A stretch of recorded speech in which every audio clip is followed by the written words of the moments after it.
Boz is a talented leader who says many provocative things, Zuckerberg said in a statement, using Bosworth's nickname.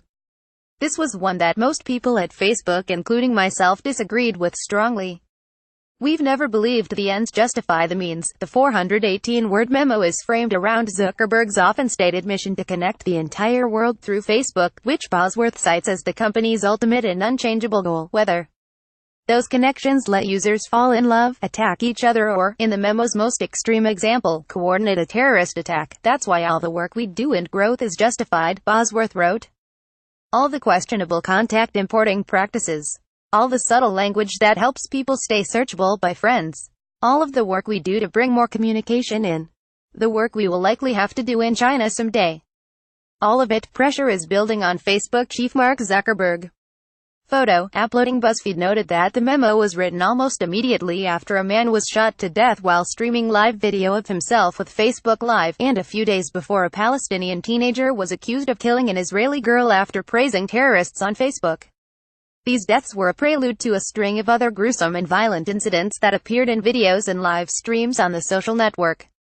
A man posted a Facebook video of himself killing someone last April. A month later, a man soaked himself in kerosene, lit himself on fire, and used Facebook Live to stream video of his self-immolation. This year, the public learned that Russian operatives used Facebook to propagandize and troll Americans during the 2016 election, using connectivity to create division. The repeated scandals reached a crisis point this month, with the revelation that a political firm linked to Donald Trump's presidential campaign improperly obtained and exploited data from millions of users. While Bosworth now argues that he was playing devil's advocate in his memo, he wrote at the time that Facebook, by necessity, would keep connecting people and expanding no matter how ugly the cost. Loading, in almost all of our work, we have to answer hard questions about what we believe, he concluded. We have to justify the metrics and make sure they aren't losing out on a bigger picture. But connecting people, that's our imperative, because that's what we do. We connect people. During the nearly 2 years that the memo remained on Facebook's internal platform, BuzzFeed wrote, employees commented on it and debated it. While Bosworth said it was one of his most unpopular employee messages, a former senior executive told BuzzFeed that it was super popular internally. The memo drew criticism after it leaked this week. New York Magazine writer Max Red noted that the memo resembled a parody of Facebook's philosophy that he had written a few months earlier. Bosworth has continued to defend the memo as a thought exercise, arguing on Twitter with people who were skeptical that he hadn't meant every word he wrote.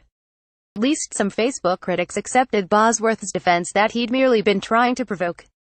It would be terrifying if Facebook's leadership was so ensconced in naive bromides about the goodness of connecting people as to be blind to its obvious dark sides, Connor Friedersdorf wrote in The Atlantic.